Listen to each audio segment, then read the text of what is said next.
Now, Donald Trump tells us that he is very, very smart. I'm afraid that when it comes to foreign policy, he is very, very not smart.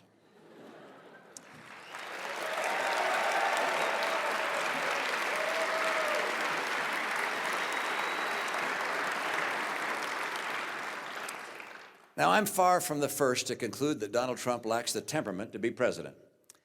After all, this is an individual who mocked a disabled reporter, who attributed a reporter's questions to her menstrual cycle, who mocked a brilliant rival who happened to be a woman due to her appearance, who bragged about his marital affairs, and who laces his public speeches with vulgarity.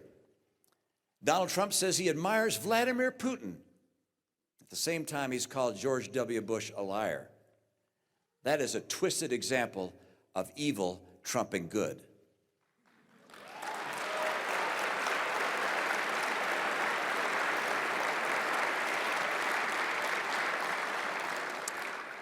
There's a dark irony in his boasts of his sexual exploits during the Vietnam War, while at the same time, John McCain, whom he has mocked, was imprisoned and tortured.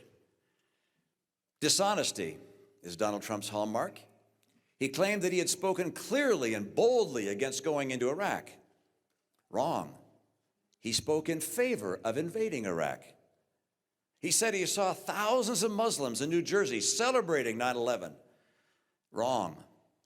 He saw no such thing. He imagined it.